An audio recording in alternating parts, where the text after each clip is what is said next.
Hello everyone, आप देख रहे हैं अपना यूट्यूब चैनल लिटिल कॉन्वर्सेशन। मैं हूं आपके साथ मंचा त्रिपाठी। जब से जो शेख हसीना की सरकार है, जब से बांग्लादेश में उसकी वो सत्ता से हटी है और ये इंटरिम गवर्नमेंट जो मोहम्मद यूनिस के अंडर है, चल रही है, जब से ऐसा हुआ है तो इंडिया के जो फ्रेंडली रिलेशंस थे बांग्लादेश के साथ वो अब नहीं रहे हैं। अब काइंड ऑफ होस्टाइल हो गए हैं। We are not exactly on the friendly terms. पहले अब अगर बार बार मोहम्मद यूनिस कह रहे हैं कि we want to maintain good ties with India, so अगर मैं एग्जैक्ट एनिमोसिटी वर्ड नहीं भी यूज करूं तो ये जरूर बोलूंगी कि फ्रेंडली टाइज अब नहीं रह गए हैं बांग्लादेश के साथ। शेख हसीना के टाइम पे इंडिया के साथ ज्यादा अच्छे रिश्ते थे। ऐसे में जब मोहम्मद यूनुस ने चाइना में जाके बोला कि जो नॉर्थ ईस्टर्न स्टेट्स हैं इंडिया के, 7 सिस्टर्स जो हैं, वो लैंड लॉक्ड रीजन है and Bangladesh is the guardian of bay of Bengal, guardian of the ocean. वो एग्जैक्टली इंडिया ने बहुत ही it was not taken kindly by the Indian dispensation. ये एक तरीके से एक थ्रेट माना गया टुवर्ड्स इंडिया सॉवरेनिटी कि Bangladesh is trying to give a not so subtle hint कि इंडिया कितना ज्यादा रिलायंट है बांग्लादेश के ऊपर for its connectivity to Bangladesh, to north east India. दरअसल बात यह है, नॉर्थ ईस्ट इंडिया एक ऐसा रीजन है जो इंडिया के रेस्ट ऑफ द इंडिया के साथ, नॉर्थ ईस्टर्न रीजन 7 सिस्टर्स जो है वो बाकी इंडिया के साथ एक बहुत ही नैरो स्ट्रिप से कनेक्टेड है। एट इट्स नैरोवेस्ट ये 20 किलोमीटर्स है। ये सिलीगुड़ी कॉरिडोर है। इसको इंडिया का चिकन नेक भी कहा जाता है क्योंकि उसका जो जोग्राफिकल पोजीशन है, अगर आप उसको मैप पे देखें तो वो एक चिकन के नेक को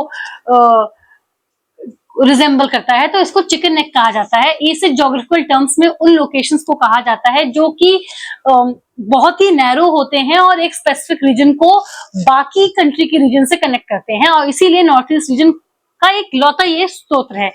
बाकी हम नॉर्थ ईस्ट से कनेक्ट होने के लिए बांग्लादेश पे हेविली डिपेंडेंट हैं। तो जब ये कमेंट चाइना में जाके मोहम्मद यूनुस ने मारा, और प्लस जब ये बात चर्चा होनी शुरू हुई कि एक लाल मोनेर हाट एयरबेस है जो हमारे चिकन नेक सिलीगुड़ी कॉरिडोर से मात्र 100 किलोमीटर दूर है, ये हुआ कि चाइना वहां पे उस एयरबेस को वापस रिन्यू करेगा। अभी वो फंक्शनल नहीं है, लेकिन अब चाइना उसमें इन्वेस्ट करेगा और वापस उसे रिकंस्ट्रक्ट करेगा। ये एक तरीके से इंडिया के लिए स्ट्रेटेजिकली एक थ्रेट है, क्योंकि चाइना और इंडिया के जो रिलेशनशिप है ये सभी जानते हैं, they are not on the best of terms. And China, India फिर भी एक रिस्पॉन्सिबल पावर है, लेकिन China it is known for spying and salami slicing tactics की थोड़ा थोड़ा लैंड एंक्रोच कर लो। ऐसा कोई नेबर नहीं है चाइना का जिसके साथ उसका कोई लैंड डिस्प्यूट ना हो। ऐसे में ये इंडिया को एक थ्रेट लग रहा है।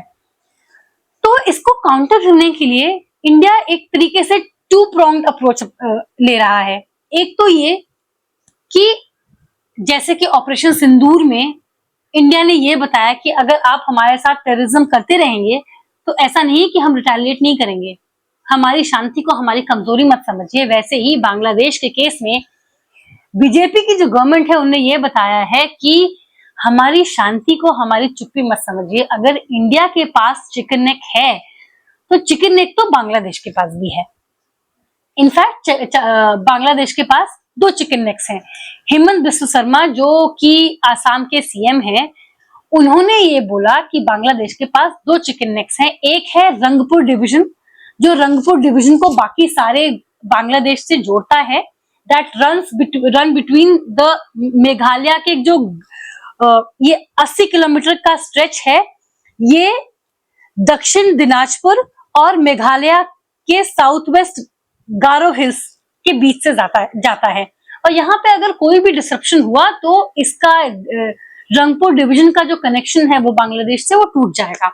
ये एक चोक पॉइंट है बांग्लादेश का। दूसरा चोक पॉइंट है चिटागोंग कॉरिडोर। चिटागोंग जो है, चिटागोंग पोर्ट जो है वो बांग्लादेश से कनेक्टेड है थ्रू अ नैरो स्ट्रिप जो कि साउथ त्रिपुरा से होती जाती है। तो एक तरीके से जो चिट्टागोंग पोर्ट है वो बांग्लादेश का इकोनॉमिक हब है, that is connected to the political capital Dhaka through this Chittagong corridor, जो कि साउथ त्रिपुरा से होते हुए जाता है, एंड ये मात्र 28 किलोमीटर का है। सो अगर आप, ठीक है हमारे पास स्ट्रेटेजिक वल्नरेबिलिटीज हैं, लेकिन ऐसा नहीं है कि आपके पास स्ट्रेटेजिक वल्नरेबिलिटीज नहीं है, और अगर आप हमारी स्ट्रेटेजिक वल्नरेबिलिटी को छेड़ेंगे तो हमें भी रिटेलिएट करना आता है। तो एक तो ये बात, क्योंकि अभी तक नैरेटिव ये बना हुआ था कि हमें तो सब लोग धमकी देके चले जाते थे, हम न्यूक्लियर पावर हैं, हम आप पे टेररिज्म अटैक कर देंगे, हम आपका कॉरिडोर, चिकन नेक कॉरिडोर को डिस्टर्ब कर देंगे, या आपका चोक होल्ड है, लेकिन हम लोग जवाब नहीं देते थे, हम लोग चुप रहते थे। लेकिन इस बार ये जो नैरेटिव है ये बदला जा रहा है कि अगर आप हम पे अटैक करेंगे तो हमें रिटेलिएट करना आता है। आपके पास जो न्यूक्लियर वेपन्स हैं उसके थ्रेशहोल्ड के नीचे भी मिलिट्रीली कन्वेंशनल वॉर लड़ा जा सकता है। अगर हमारे पास कोई चिकन नेक है तो वो आपके पास भी है, आप हमें छेड़ेंगे तो हम, वो है ना, हम आपको छेड़ेंगे नहीं, लेकिन अगर आप हमें छेड़ेंगे तो हम आपको छोड़ेंगे नहीं। अब इंडिया वो स्ट्रेटजी अपना रहा है। खैर ये तो एक चीज है ही, लेकिन इसके साथ साथ हेमंत बिस्व शर्मा ने ये भी कहा कि अब जरूरत ये भी है कि जो नॉर्थ ईस्ट है उसको India, rest of the India से, नॉर्थ ईस्ट जो इंडियन रीजन है उसको rest of the Indian reason से कनेक्ट करने के लिए और कोई कनेक्टिविटी हमें ढूंढनी पड़ेगी that is not dependent on Bangladesh. तो उसका इस समय तो जो ऑल्टरनेटिव निकल के आ रहा है वो है Kaladan multi modal transit transport project. ये एक प्रोजेक्ट है जिसमें सी, रिवर और लैंड तीनों मोड ऑफ ट्रांसपोर्ट हो रहे हैं। इंडिया से कोलकाता से ये शुरू होगा, कोलकाता के से निकल के ये बे ऑफ बंगाल से शिप के थ्रू जाएगा म्यांमार के सितवे से वहां पे एक कालादान रिवर है, वहां पे जेट्टीज के थ्रू ये जाएगा म्यांमार के पिलितवा, और वहां से ये एक 109 किलोमीटर की रोड है, वहां से आएगा जोरिनपुई जो मेघालय के बॉर्डर, जो म्यांमार और मेघालय के बॉर्डर पे है। सो बेसिकली ये तो ये जो प्रोजेक्ट है वो कोलकाता से शुरू होगा, एंड देन वहां से 539 किलोमीटर का एक स्ट्रेच है ऑन बे ऑफ बंगाल, वहां से आएगा सितवा में जो कि म्यांमार में है, सितवा से कालादान रिवर है, वहां से जेट्टी से 158 किलोमीटर का एक स्ट्रेच है, वहां से पहुंचेगा पिलितवा, और पिलितवा से 109 किलोमीटर का रोड बनेगा जो कि जोरिनपुई आएगा, that is on the borders of Mizoram and Myanmar. तो ये एक लंबा सा कॉरिडोर जो कोलकाता को मिजोरम से जोड़ देगा, and it will bypass Bangladesh, it is Kolkata via Myanmar to Mizoram.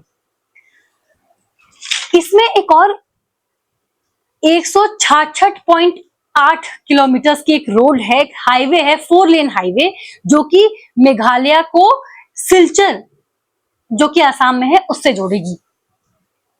तो ये कनेक्टिविटी जो है वो नॉर्थ ईस्ट इंडिया को बाकी इंडिया से जोड़ेगी, और ये जो चोकहोल्ड है जो कि इस समय काफी diplomatically, militarily and strategically vulnerable है, उसकी वनरेबिलिटी को घटाएगी। लेकिन इसमें जो क्या शॉर्टकमिंग है वो ये है कि IRCON आर्कॉन इस नाम की एक कंपनी है जो कि PSU है, उसने ये प्रोजेक्ट ये प्रोजेक्ट बना रही है, और प्रॉब्लम ये है कि इसका क्लॉज ये है कि अगर कोई सिविल वॉर या अनरेस्ट हुआ तो this project can be postponed indefinitely, और म्यांमार में ये सब है, there are plenty of unrest in Myanmar. इस समय ये जो रास्ता है, ये जो Kaladan multi modal transit transport project है, वो म्यांमार के रखाइन स्टेट से निकल रहा है, जो कि अराकान आर्मी के अंडर है। और ये अराकान आर्मी जो है वो फाइट कर रही है वहां की जो गवर्नमेंट है। तो इंडिया के साथ बड़ी प्रॉब्लम है कि वो किससे बात करे इस प्रोजेक्ट को इंप्लीमेंट करने के लिए। जहां से ये प्रोजेक्ट गुजर रहा है वो एक अराकान आर्मी के अंडर है, एंड जो गवर्न कर रही है वो दूसरी गवर्नमेंट है। इनफैक्ट वो इस अराकान आर्मी को टेररिस्ट ऑर्गेनाइजेशन मानती है। तो ऐसे में सिविल गवर्नमेंट को बाईपास करके टेररिस्ट आर्मी से, टेररिस्ट ऑर्गेनाइजेशन से कंसल्ट करना, that goes against the basic foreign policy of India, the basic diplomacy of India. So ऐसे में इंडिया काफी कंफ्यूज है कि इतने अनरेस्ट में ये कब तक बनेगा। ये एक बहुत बड़ा चैलेंज है इस प्रोजेक्ट का।